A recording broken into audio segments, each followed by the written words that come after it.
people come to a metal channel and then are surprised when the techniques showcased work best for metal. Yeah, I love it when I do a thing on guitar tone and people are like, oh, you should try that on a clean channel. It's like, it's a metal channel! Are you deaf, blind, or just plain stupid?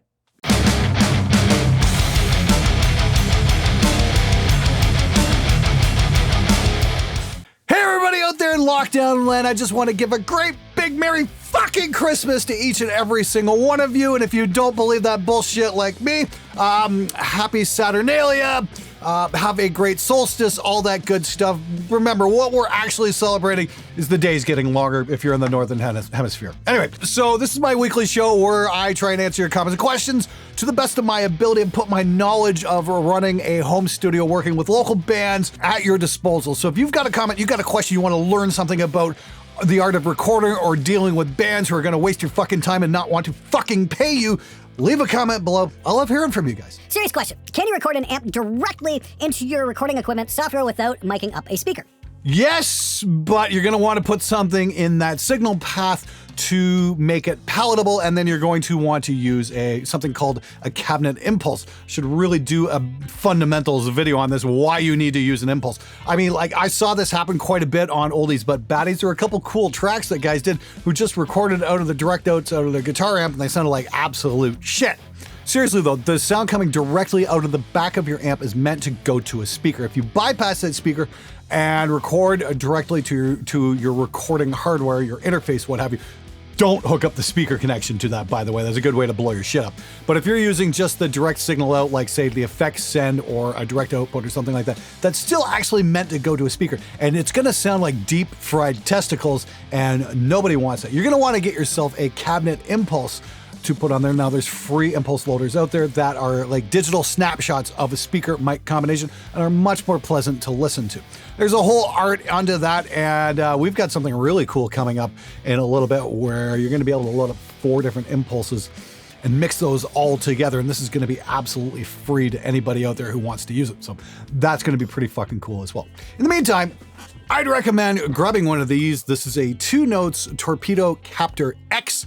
And this is called a load box. And what this does is allows you to plug your speaker into this, and that brings it down to a level that you can record at. These things are absolutely great because the amp will see this as a speaker and react in the same way. This is a reactive load box, not a passive thing. So it's really freaking cool.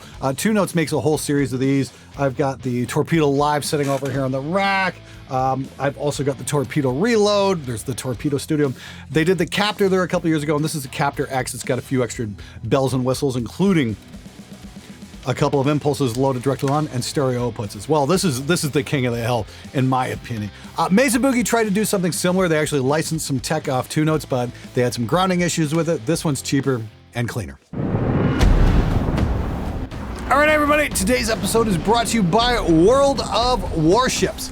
I tell you, after a long day of trying to explain to musicians why they should practice before coming into the studio, there's nothing like unwinding with a game that lets you jump into a ship that's armed to the teeth and just lets you unload on someone.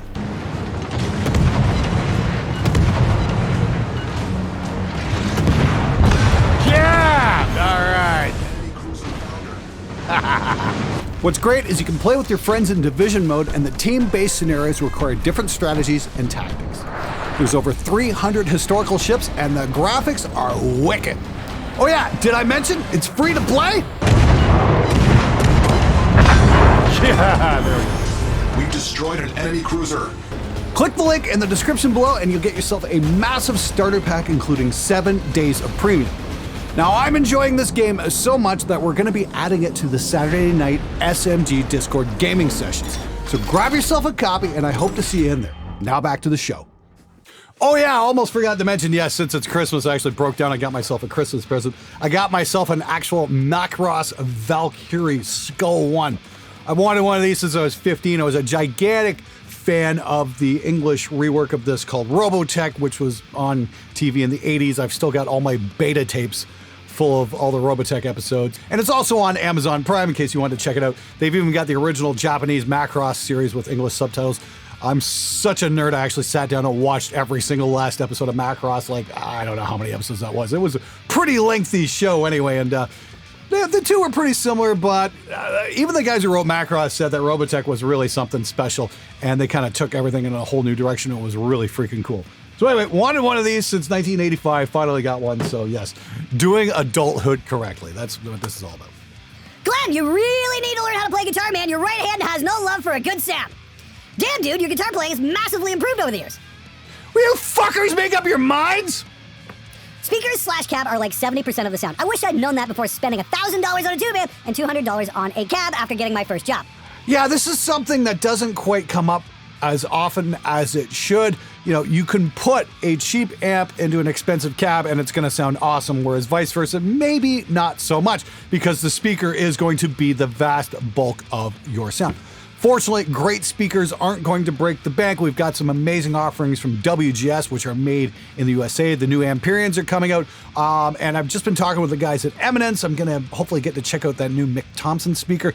Christian Cola is going ape shit over it, and I think it's time that the Vintage 30 was replaced. I think it's time we got to try some new shit out and listen to some new speakers and find some new directions in metal guitar tone. And yes, experimenting with different speakers and microphones, that's really where it all comes down to. Tube amps are great, don't get me wrong, they're really awesome, but what's going to change your sound the most is the speaker. Glenn! How important is it for drum overheads to be a matched pair? If I were to use, for instance, the Roswell Mini K487s, does it make a huge difference if I buy two of them separately, as opposed to buying a matched pair? Thanks, and fuck you, Glenn! Ooh, that's a tough question, man. I mean, like some microphones, you don't have to get matched pairs. The Roswells, you got to pay a little extra, and that's because they'll make a better stereo image. The problem you're going to have is if you have an unmatched pair, you might find you get your overhead set up, you get your gains matched on your two channels, you might find one side kind of pulls. You know what I mean? You're not going to get a quite perfect stereo image. The question is, it's like an extra $100 or something like that. And the question is, how much is a stereo image worth to you? Is it worth an extra $100? To me, it would be. I mean, like, yes, I'll spend the extra money and get the matched pair. But if you get yourself, say, a set of Lewitt's condensers, those are probably going to match up pretty well. I mean, ultimately, you might try the cheaper set and like them. And if you don't, you can always send them back, I suppose. Personally, I absolutely love the Mini K47s. I think they're fucking spectacular. Now, a set of Earthworks SR25s, those are going to be expensive, but you're not going to need to match them because they're built to very, very exacting tolerances, and they're absolutely fucking incredible.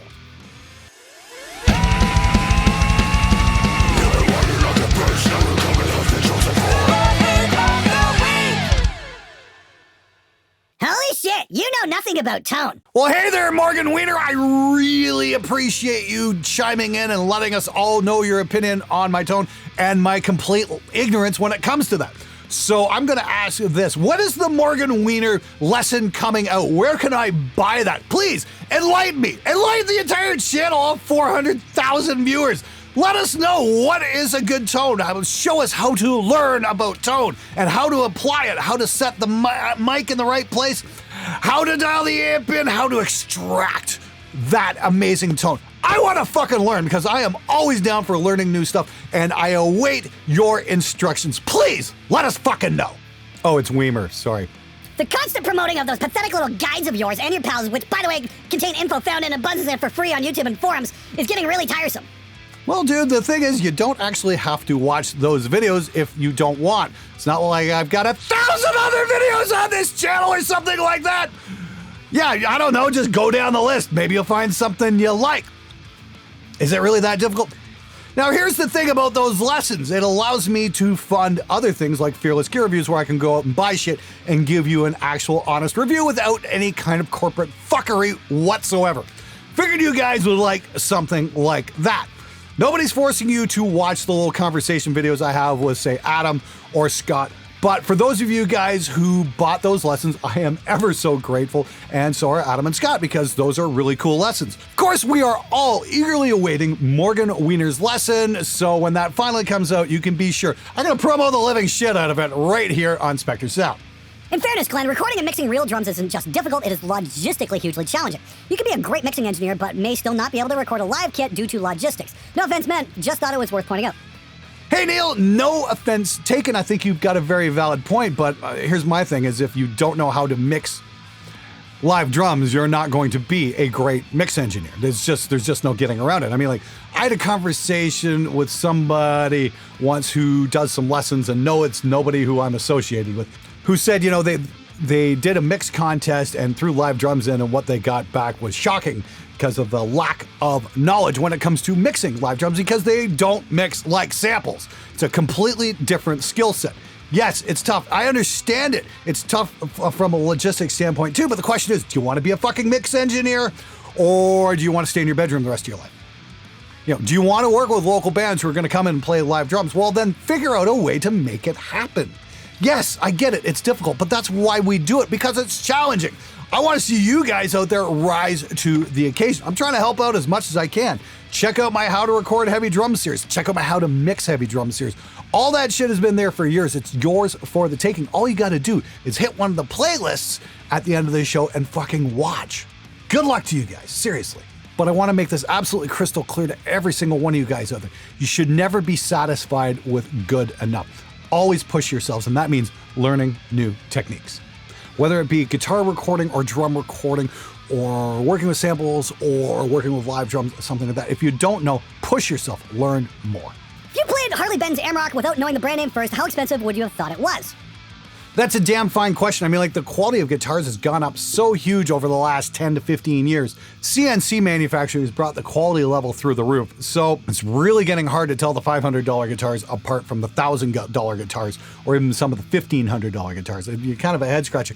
Honestly, I would think the Harley Benton Amarok would be like a $700 or $800 guitar. The fact that you can get it for under $5 is just mind-blowing. It is seriously one of the best guitar deals on the planet at the moment, if you're a metal player. Damn, Glenn, that sounds fucking filthy, rotten, and disgusting, that tone. I love it. What fucking amp, cab, and mic are you using on that shit? Seriously, I want to know. You're referencing the Chapman versus Solar video I did there a couple weeks back with the different Explorer type guitars.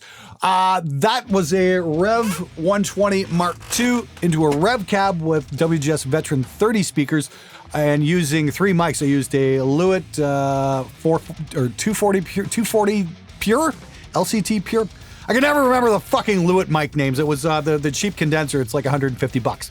There was that. There was a Lewitt Tom mic, which is about $99, and I used a SM58 because I've seen Ola using a 58 instead of a 57 a few times. I'm thinking, I wonder if there's something to that, because I gotta admit, I'm a huge fan of Ola's tones, and I thought, yeah, maybe I can try that out. So I'm glad you guys like that. And unlike Morgan Wiener, it seems like you actually appreciated the tone I got, so I'm glad you liked it. Maybe I could do a breakdown video at some point when things slow down a little bit in January. Stay tuned for that. I don't get the whole I bought it, thus I must defend it even though it sucks mentality. If I waste my money on something that turns out to be total dreck, not only am I willing to admit it, but I'm going to badmouth it everywhere I can to anyone who will listen. Not only do I hope to prevent others from making the same mistake I did, but I also hope I can punish the company by keeping them from making more money off their shitty product. The only reason I can think of denying something you bought sucks and falsely claiming the opposite is if you want to find some other sucker to sell it to and recoup some of your losses. Hey everybody, that's Adam Fox, good friend of the show, hangs out on the SMG Discord quite a bit. Always great to hear from Adam. Dude, that's a wonderful analogy. Yeah, if you're trying to take someone for a ride and you want to sell something used and it's total shit, yeah, you're going to want to promo the hell out of it. But ego tends to get in the way of these sort of things. I mean, like, have I bought bad gear before? Yes, we all have. Would I recommend bad gear to somebody watching the show? Of course not. That's the whole fucking point of this show, is to warn you guys about the hideous crap that's out there. Fortunately, it seems that the companies are starting to listen. I mean, like, Mesa did a new cab clone with a digital back end from 2Notes, and it was significantly better. Not as good as the actual 2Notes module, but it's still better than the original cab clone by a long shot. But if you absolutely have to have that Mesa badge on something, I'd still say get the 2Notes thing because it's cheaper and it's stereo. Now, Line 6, on the other hand, listened big time and stepped their fucking game up with the Spider Mark V. They gave the firmware an upgrade, and it sounds a lot better out of the gate. You don't have to go diving through a bunch of menus to get it to sound good. It just sounds infinitely better right when you turn it on. And that's how gear should be. You shouldn't have to fuck with it to make it sound good. It should just be flip it on, it sounds good, get you back to playing your fucking guitar. That's what I look for. So good for Line 6 for stepping up their game. The Pod Go, great piece of gear. I've never thought I'd say that in a million years. I hated the original Pods. I know some of you guys have managed to get some good tones out of it, but I am not one of those people. Podgo, on the other hand, pretty fucking decent right out of the gate. No complaints there. That's the thing. Never be afraid to admit when you bought a bad piece of gear. Never be afraid to make that shit public, because there's a good chance the manufacturers might be listening and are willing to improve on it. Fuck, I hate Rob Chapman. I see his name and I want to vomit. Well, Danny, here's hoping you puke. I don't think this is good for the community, dude. Of course, you're referencing my Chapman versus Solar video. Seriously, dude, fuck off with that pretentious bullshit. I mean, like, seriously, I've heard that exact same fucking logic I did on a music video many moons ago, maybe back in 2011, 2012. I did a video for a band called Falling with Glory. We put a bunch of hot chicks in. Everybody lost their fucking mind. But my favorite complaint about that one was, oh, you're damaging Windsor's reputation with this video. It's like, seriously, shut the fuck up. Nobody fucking thinks that. The community is going to be just fine. It can take a fucking joke. Look, I get it. You personally don't like the subject of the video. Maybe you didn't think the joke was funny. That is absolutely fine. But say it's going to hurt the community, fuck off with that crap. We liked that quote from the guy who hated my video so much, we actually put that on the back of the original SMG t-shirts. It said, proudly destroying Windsor's reputation, one music video at a time. I don't know, guys. What do you think? You think we should put that on a t-shirt as well? Spectre Sound Studios, proudly destroying the online guitar community one video at a time. What do you think? That'd be something you'd be interested in? Might as well drop a question in as well then. What do you think about studio engineers getting more experience in the field by doing front-of-house audio for live shows? I've always been a proponent of doing front-of-house while learning audio engineering, since it helped me learning a lot of different setups, different gear, and mixing environments. The entire art of making a sound in a short set, basically having one song, time to get it right, have taught me loads of skills to get good sounds fast. Once again, this is from the SMG Discord. If you haven't joined, I'd highly recommend getting in there. There's some awesome dudes in here, and this is our friend Joey. I absolutely think that's a wonderful experience. Anything that's going to get you recording music or working with a band or anything like that, any opportunity you have, you should take. No question about it. I've done a couple of field recordings where I used something called SAC, which was Software Audio Console. It was the first live mixer you could run off a PC, and it was really cutting edge because you could do a lot of cool shit, like, you know, throw L1s on your fucking monitors and stuff. This is years before anybody else was doing this stuff because it was all written in assembler code. It was super fast. I learned something very valuable about that. Not only about, you know, packing up all your gear, going to the gig, setting it all up, hitting the record and getting everything to work and debugging, making sure everything works great. That's one thing. The other thing I learned is that musicians are cheap motherfuckers who never want to fucking pay you to record them. Seriously, I think I did 5 bands that night. Nobody, and I mean nobody, wanted to pay me for my time to fucking record them. I got a lot, oh dude, just give me a rough copy. Just give me a rough copy. It's like, take that shit and shove it straight up your ass, pal. Here's an idea. Fucking pay me for my time, you cheap motherfucker. Now here's the thing, a few bands around town heard some of those recordings and really liked them. They're like, hey Glenn, can you come out to our show, maybe do sound and record us and that kind of thing too? I'm like, great, here's my rates. And they vanish like cockroaches into the woodwork because nobody wants to pay you for your fucking time. So Joey, if you have bands who are actually paying you to mix them live, that is fucking great. Here in Windsor, no, that shit ain't happening because bands are not going to pay you. Gotta love RME, and they have supported the Linux community where other companies like Motu and Apollo have stuck up the middle finger.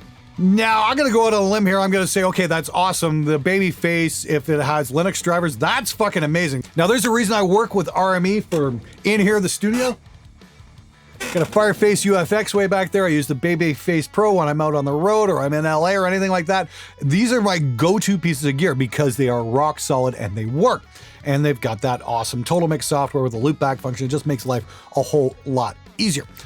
Here's the thing, I am completely ignorant when it comes to recording on Linux, other than like Ardor is available on it, I believe. But when it comes to drivers, I don't even think I've ever actually operated a computer using Linux. So some guys are like, hey, why don't you do some Linux stuff? I'm like, I wouldn't even know where to begin. I wouldn't even know how to install Linux, much less find software to put it on. If anybody's got some links or something they can share where I can maybe do a little bit of research into it, that might be something worth investigating at some point, just to check it out, to see what it's all about. Again, it's all about learning new things. And still waiting for Mr. Morgan Wiener to show us all how to get that amazing guitar tone. Hey Glenn, do you have any tips to grow a YouTube channel? Like, what do you think has caused you success? Well, it's not just one thing. I mean, like perseverance is the main thing. It's do it and do it a lot and refine your skills and get good at it. In my case, it had been the 15, 16 years of recording I had done before I ever started making YouTube videos. That's what I based my whole show off of, is seeing musicians make these same mistakes over and over and over again. If you want to grow a YouTube channel, that's great. Just be true to yourself, because the audience can smell phony bullshit like a fart in a car. So give it to them straight, be honest in your feelings, and don't hold back. That, I think, has been a huge contributing factor with any success I've found, is I say what's on my mind, and if people don't like it, too fucking bad. Here I go down the rabbit hole again after listening to a mix in my car and it's sounding like shit. Dude, been there, done that. I don't know how many times I would burn a disc, run out to the car, listen to it, and go, fuck. I remember doing the Black Creek disc back in 2006. I had a CD player in my car, but that was about it. And, burning disc after disc after disc, hoping I was getting stuff right. Or I'd throw stuff on my iPod and bring it to work and bring a notebook and listen to my mixes and make all kinds of notes about all the changes I'd want to make, and then come back and do it. I mean, like, getting my car stereo upgraded so it had an analog in and a laptop was a huge step up, because I could do a mix, drop it onto the computer, and then go out in the car and actually finish my mix in the freaking car. I've done that a few times. It worked out great. Car's a wonderful environment and a great way to do a real world test to see how your mixes are going to translate. So I highly, highly recommend that. If you can, drop your shit on a laptop, hook that stuff up to your car stereo. You find you might like the results you're going to get. All right, everybody, that's it for this episode. Thanks so much for watching. Thanks so much to World Warships for sponsoring this episode. As always, if you got a comment or question, leave it below. I love hearing from you. And of course, I speak for us all where I say I can't wait to learn how to dial an amp in properly from Mr. Weimer. Anyway, until next time, have a wonderful holiday. And as always, toss a diggy, boy.